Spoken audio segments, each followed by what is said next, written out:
Okay, butereevu nkwaniriza nate ku mukutu gagadde ogwa Focus TV. Thank you so much nnyo okubeera ng'olaba ali mu Uganda, East Africa wamu ne diaspora ng'okulaba olakyamaanyi nnyo era nkwebaza olw'ekyo ekyenkizo ky'okola n'osubscribinga gwe yakikoledda nkwebaza tonnakikola nkusaba kikole. Amawulire genkuleetedde olunaku lwaleero tegawooma, amawulire ga nnaku era ga kitalo. Tugenda kuba tukuyisizaamu ku bwino oba oliawo bifa ku mwana muwala. Tumuyita mwana muwala kuba lwa nsonga ba actors oba actresses tebakaddiwa. So mwana muwala ono yavudde mu bulamu obw'ensi, twala tumanye ku ebyo bimukwatako oba ebyafaayo bye, nze naawe twongere obitegeera era naki ekyaviiriddeko okubeera nga afa oba ava mu bulamu buno obw'ensi. Gwenjogerako mulala si mulala wabula ye Jasmine. Ono namanyikiddwa ennyo mu kuzannya kazannyo ka Prestige Series.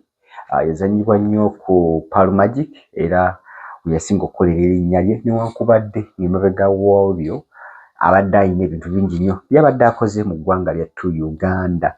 Afiiridde mu nsi ki kyekimuse na bulwadde bumazeeko bbanga ki tugenda tubifuna mu programu eno yennyini.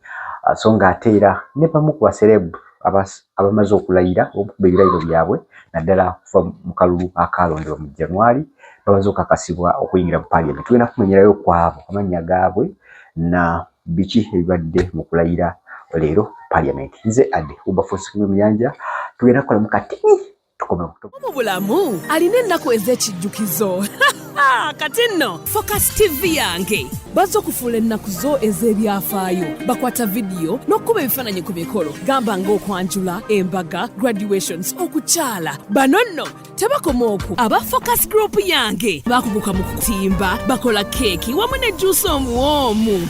Nga kuno bagattako okukola graphics ne branding ow'ekitongole, company oba bizinensi yo. Era basange ku kitebe kyabwe ekikulu e Kampala ku Jesco Plaza, oba basange ku office zaabwe awo ku Focus House Mutuba ne ku office zaabwe empya Kiboga mu Town Council ku 2nd Street okuliraana Smarton Hotel. Ebisingawo bakubire ku simu zaabwe 0757 133 162 oba 0789 020 gwali ku Facebook ne Instagram kebera Focus Group yange, ate ku YouTube beba Focus TV yange. Abono beba Focus Events and Services bagamba ati beyune bakolera omukolo gw'omulungi ddala obeere ng'ofuna service ennungi.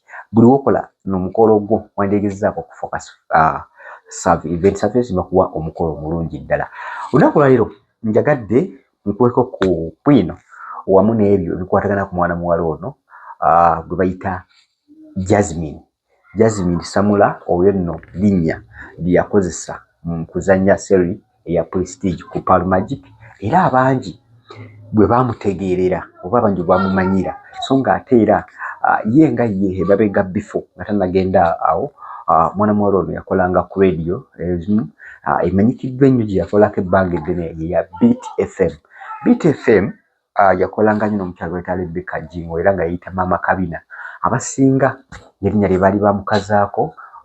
Mukyalo ono afudde n'ava mu bulamu bw'ensi eno kitalo nnyo, kitalo ddala, era abadde yava mu ggwanga lyattu Uganda mu mwaka gwa 2024 n'awaŋŋanguka n'agenda mu Matera w'Amayanja gy'abadde yawangalidde emyaka gino ebiri gy'abadde amazeeyo mu sayidi za Toronto, Canada, nga gy'abeera gye yafuna obutuuze, so gye yafiiridde. Ebimu ku ebyo byamusse kikakasiddwa nti yabadde yafuna ekirwadde kya breast cancer oba muyite cancer ow'oku bbeere. So kyekirwadde ekimujja mu bulamu bw'ensi eno okusinziira ku mawulire agavudde mu reliable sources.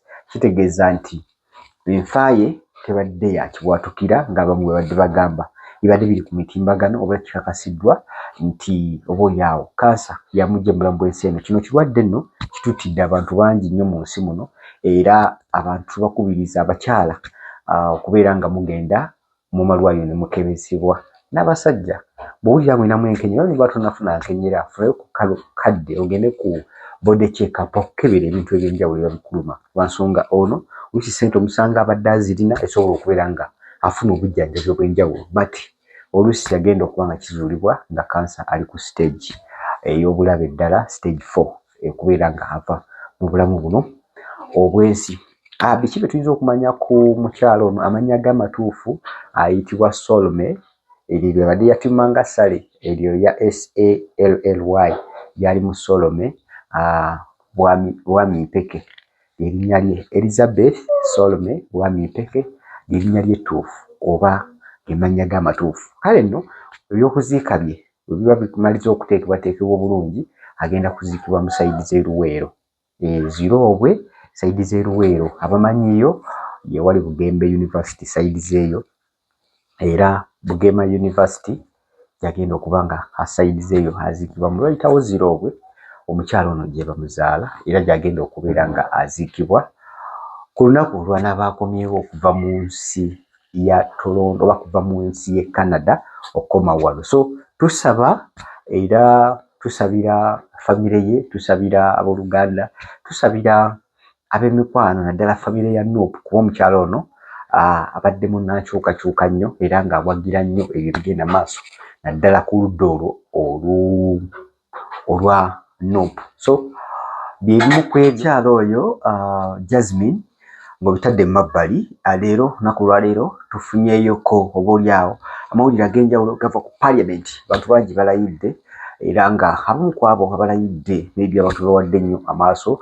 Fiona Nyamutoolo y'omu ku akubye ebirayiro. Lwaki Fiona Nyamutoolo?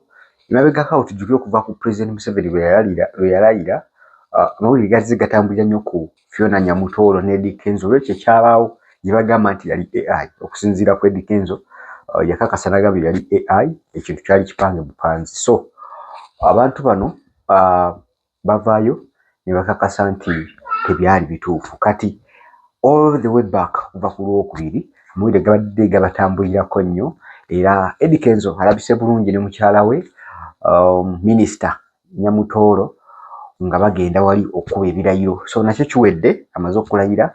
Abamu ku baana bato bazze mu Parliament muli Honorable Kiruluuta Junior Nkeretanyi oyo nno wa Kalungu East.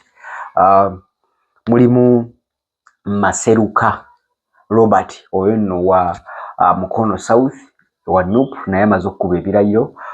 Mulimu ani omu abantu abazze abakayingira mu Parliament muno abazze ogikankanya be bamu ku abo abaana abato abayiridde. Waliwo ne musajja mukulu Ivan Kyemye yalayidde eggulo oyo nno wa Zungulu naye amawulire gamutambuliddeko nnyo oluvannyuma lw'okubeera nga yeesimba emirundi egiwera ebiri emabega eri nga tawangulwa.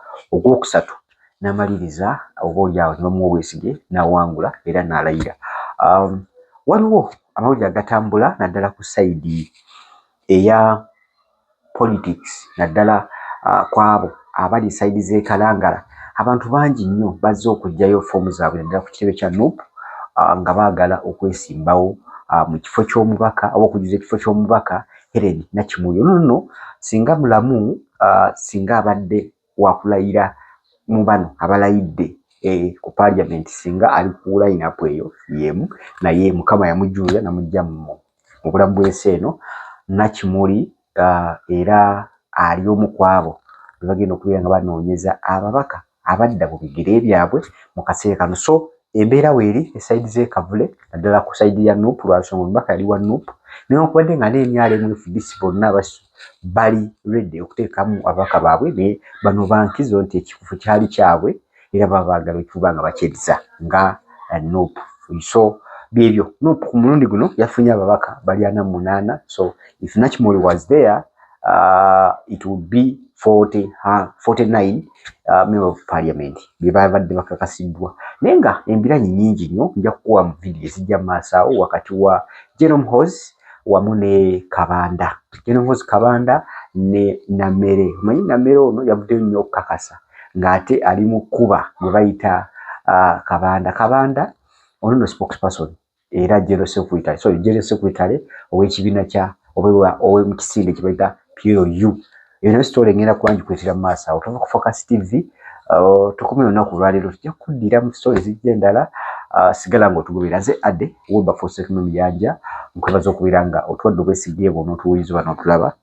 Tujja kukuwa story nnyingi nnyo naye nga nkujjukiza bannaffe aba Focus Event Service bagamba nti beeyine bakwatire omukolo gwo ng'okunyumire era nagwo ogutambule bulungi ng'obawa service zino wammanga photography, videography, cakes wamu juice ne okutimba baba babikolera bulungi nnyo era batange ku TikTok yaabwe ya Focus Event Services baba bakuwa ebyo bibazze bakola.